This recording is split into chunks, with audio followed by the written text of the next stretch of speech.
মাত্র 4টি ডিম দিয়ে ভাইরাল ডিম চপ, নরম তুলতুলে এবং ফুলকো ফুলকো। এটা বানানো এত সহজ যে একবার ভিডিওটা দেখলেই বুঝতে পারবেন। আসসালামু আলাইকুম everyone, welcome back to my channel. এই মজার ডিম চপ মাত্র 4টি বয়েল ডিম দিয়ে শুরু করলাম। এই ডিম চপ বানানোর জন্য আমি বাহিরের অংশ তৈরি করে নিচ্ছি, আর এর জন্য আমি বেসন নিয়ে নিয়েছি, আর বেসনগুলো এভাবে চেলে নেব। এবার আমি আটা নেব, আটাও আমি চেলে নিচ্ছি। আর নিয়ে নিচ্ছি কর্নফ্লাওয়ার, 1 চামচ বেকিং পাউডার নিয়ে নিলাম, আর নিয়ে নিলাম মুরগির মশলা, মরিচের গুঁড়া, হলুদের গুঁড়া, আদা রসুন বাটা, লবণ, আর একটু পানি দিয়ে নেব। পানি দিয়ে এটা আমি মিশিয়ে নেব। পানিগুলো একসাথে বেশি পরিমাণ দেওয়া যাবে না, অল্প অল্প করে দিয়ে আমি মিশিয়ে নেব। একসাথে বেশি পরিমাণ দিলে পানির পরিমাণটা বেশি হয়ে যেতে পারে। সবগুলো উপকরণ একসাথে মিক্স করে নেওয়া হয়ে গেছে। দেখেন কত সুন্দর একটা ব্যাটার তৈরি হয়েছে। 4 পিস বয়েল ডিম নিয়ে নিয়েছিলাম, আর এই ডিমগুলো এরকম করে কেটে নিচ্ছি। একটা ডিম 4 থেকে 5 পিস করে নেব। অতিরিক্ত পাতলা করা যাবে না, আবার বেশি মোটা করাও যাবে না।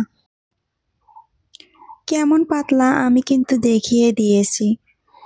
এখন আমি একটা নিয়ে এই ডিমের ভিতরে এরকম করে নিয়ে গরম তেলে ছেড়ে দেব।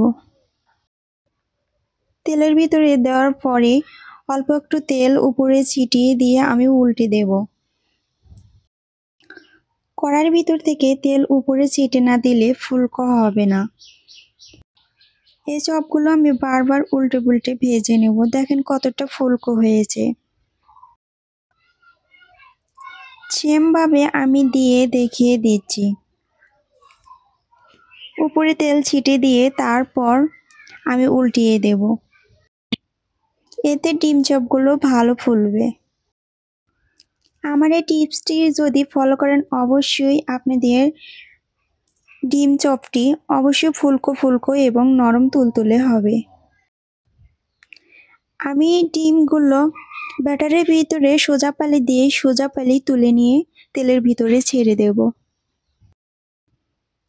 এতে নিচে উপরে সমানভাবে ফুলকো হবে। আমার প্রত্যেকটি ডিম চপ ফুলকো ফুলকো হয়েছে।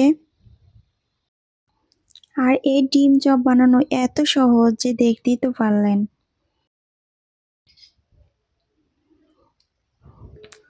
আমি একইভাবে আরেকটি দিয়ে দেখিয়ে দিচ্ছি।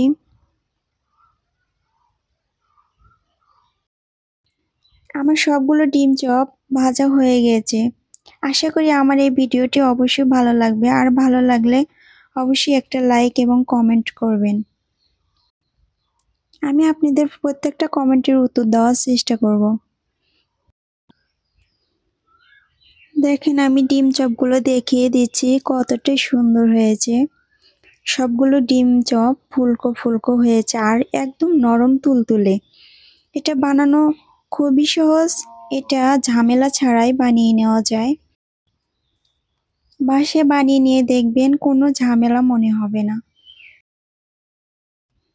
আর আমার চ্যানেলটি যারা সাবস্ক্রাইব করেন নাই, subscribe my channel. Facebook page থেকে দেখলে প্লিজ ফলো। ভিডিওতে একটি লাইক এবং কমেন্ট করবেন।